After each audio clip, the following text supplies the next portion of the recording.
My God, it's been a long time since I've used this channel. But anyway, today's topic, or should I say what won the vote, is well, my opinion on everyone competing so far.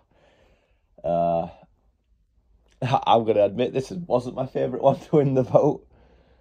But what I'm going to do for this is I'm going to split everyone into a category where I can talk about the person individually. So, for example, I'm going to have like a beginner status, then I'm going to have like the average, and then I'm going to go pro. And then we're going to talk about the guys who are, basically the elites. And what I mean by elites is they pretty much do absolutely everything that you can possibly do so far. I don't know if breeding can be taken even further than it has been previously. I feel like in the years that have gone by from 2013 to where we are now, there was always something to push after each tournament going through the years. As I was talking about the other day, like when Love Sosa won his tournament, he won it dominantly. Same with Pounding. They were both just at another level when they won. Same with Emil when he won his. There was always something, even if it was something so little like being able to switch your prayers when stunned with the little right-click thing on your prayer. I can't remember what it's called now. But it's just little things like that that can make a massive difference in a fight compared to the guy who's doing everything textbook.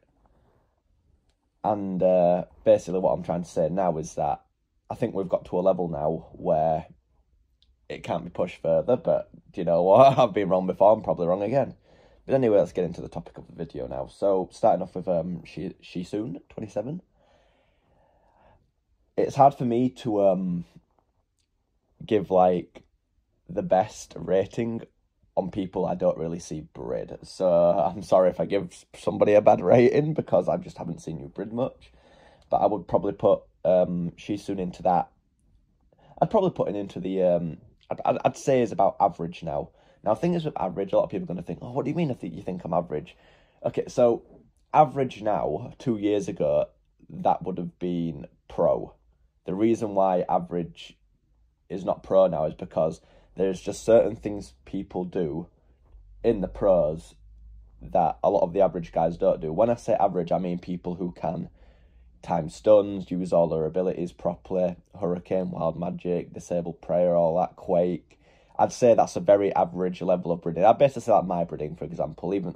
I'd say I've got all the experience in the world from 2013, but I'd say I'm average because I don't do some of the stuff I should do. You know, the whole 4-tick crap or whatever, whatever that is. All this mad stuff that people do these days. Next we have got, oh fucking hell, I can't even say his name. Deceptivo, something like that. Not really seeing him much. He did end up in the final with Mo, which was impressive from the purple tag war thing. So I think it's just his level that lets him down. But I would probably put him in the pro category, because when I did see him, Brady was actually managing to keep up with a lot of the higher level guys there, and I think he's only level 112 or something like that. So I'd have to put him in the pro for that. It'd be interesting to see what he's like on a 126, but we don't know yet. Next, we're talking about my opponent, Ebola. Yeah, it's fucking shit. No, he's not. Ebola is... it's a funny one, this, actually. I remember a couple of years ago he was absolutely dog shit, and he kept telling me that he was going to get better.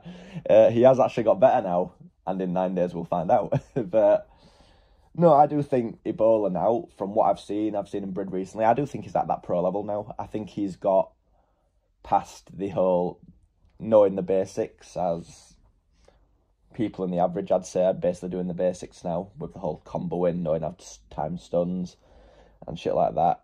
I think Ebola's just that little bit better than that now. Whether he can beat me or not, we will soon find out.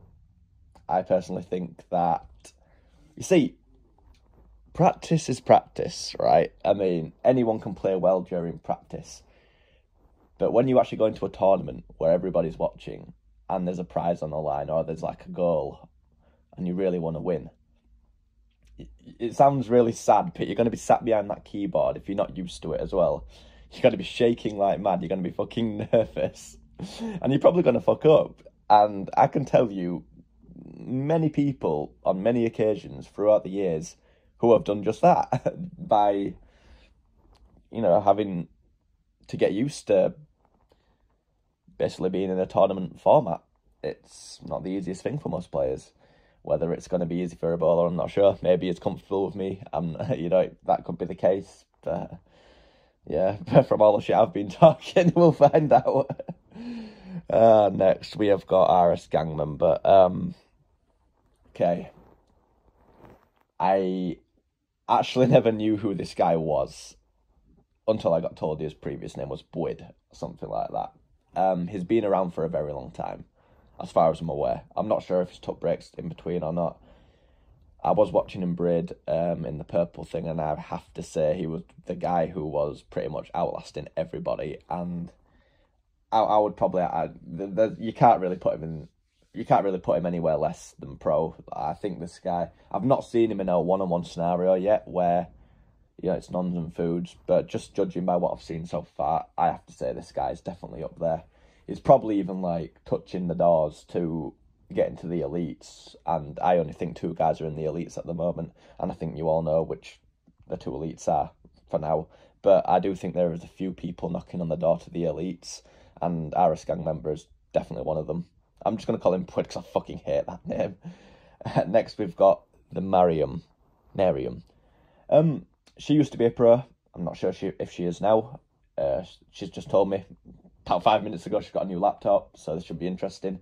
I don't think that people get rusty, as a lot of people like to say. I mean, I took over a year away from Britain, came back, and yeah, I was fine after 3 fucking fights.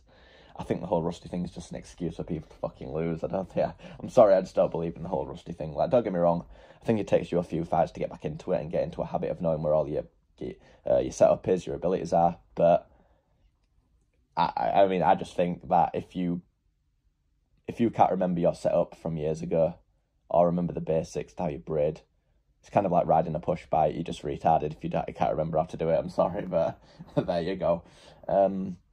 Yeah, going back on topic. Yeah, I think the first fight will definitely tell if she competes on the 20th or not. Where she is, obviously, I can't really, put it down right now and be accurate about it. But I guess we'll find out on the 20th if she competes. But she definitely used to be pro level. Next, we've got Emil, easily in the elites. The first fight he's having is with Broccoli, because I do think that's the only fight that makes sense. I think them two are the ones who kind of took it.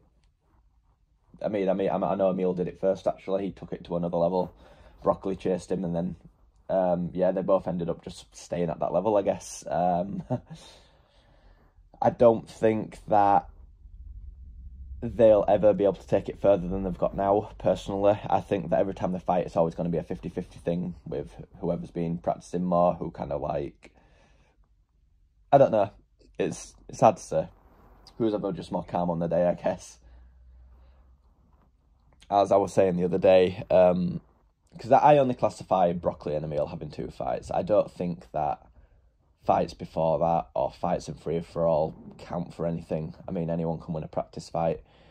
I'm only going to class the 2 fights they had, which were 6 rounds in my tournaments, and I do think that they both lost due to the fact that they had something to lose rather than getting outskilled by each other as such. It's like when Broccoli and Emil first fought, Broccoli was at the same level as Emil, but Broccoli went in cocky like, oh, everything's on point, saying all that bullshit.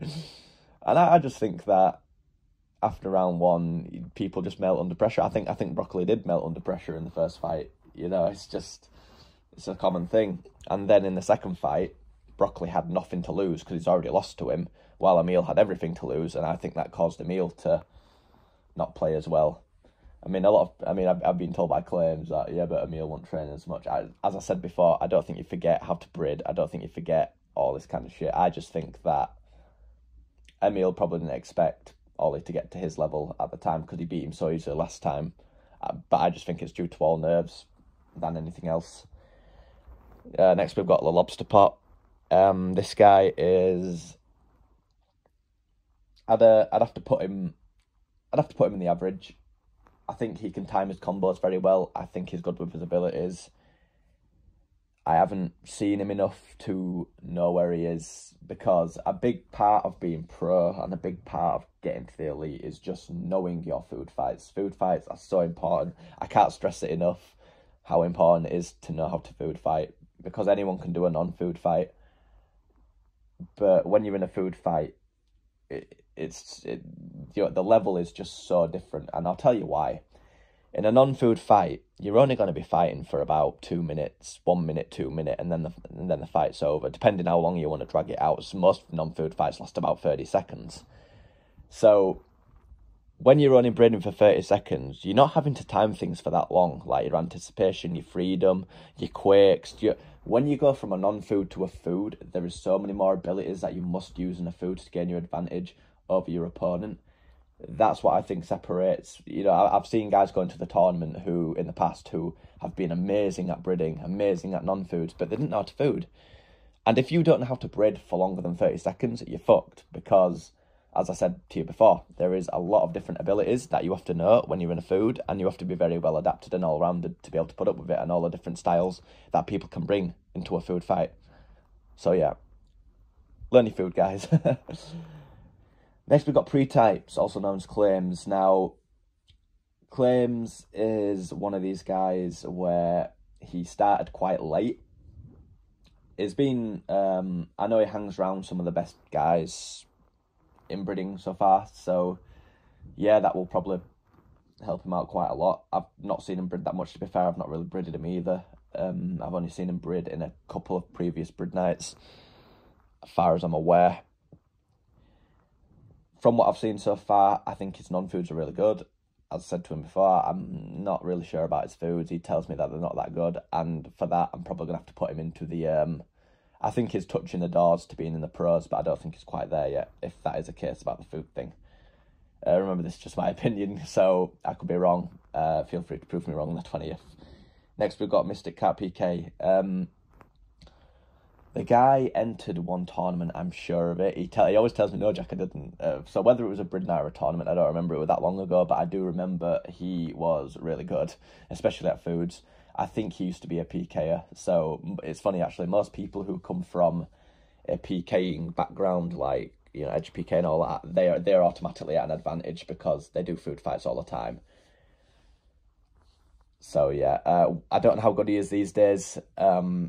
Back in the day, I definitely think he was pro. I'd say right now he is probably where Claims is. He's just touching the doors to the pros. But then again, I don't think you forget food fights, but because he's just not breeded in so long. And yeah, I know people don't get rusty, but the level's changed from 3 years ago to now. So it's hard for me to put him anywhere. Now we've got a guy called Washed 5050. I think he trains with a... Oh, God, I hate saying his name because I know I say it wrong. Despacito, whatever his fucking name is, right? I think them guys are fighting as well. I know they're good friends anyway, and they're both quite low level. But yeah, I think they're fighting on the 20th. As I said, not seen him much. I'm going to have to put him in the average. I think from what I've seen, he's good with his abilities, good with his combos, but I've just not seen him enough to be able to rank him properly. Then we're going down to the last two guys now on the list. Oh God, it's not going to drag out the video that long. Okay. We've got Mo, pro. Can't say anything else. Guy came in the previous top 4 of my last tournament. This guy is just been on a good run recently. He also won the purple event, which was last weekend. So, that was probably good for his confidence. He tells me that I don't get to play that much, but I just think that it's more of a lack of confidence rather than him actually, than him being... I think, well, it's just a lack of confidence more than anything else, I'm basically trying to say. So, yeah, Mo is one of them guys who is knocking on the door to being in the elite level, but we will find out when he goes against another guy who is knocking on the door to the elite level, which is in Abby. I think Abby's always been there, but he's always been just a little bit behind Emil in the past 2-3 years. They do breed quite identically, but that's because they hang around together all the time and they breed together a lot. Yeah, and I've fought Abby a couple of times recently as well, and he can adapt different styles, because there is different styles of breeding, by the way, if you guys didn't know. And yeah, I do think he's knocking on that door to the elite level, and he did say that he's trying Abby. And I think the problem with Abby is that he doesn't like change. So because he's bred the same way for so long, and I can agree, because I'm not like that. I don't like to change my setup. Well, you don't have to change your setup, sorry, but I don't like to change my style of breeding. You know, there's just little things that you need to add to your game sometimes to be at the top level. But some people just don't like doing that, because obviously it's change and it's just more things to think about.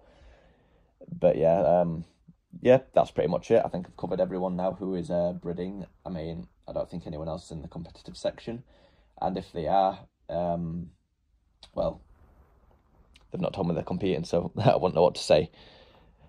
Anyway, guys, that's it. Thanks for watching, and yeah, I will see you in the next one.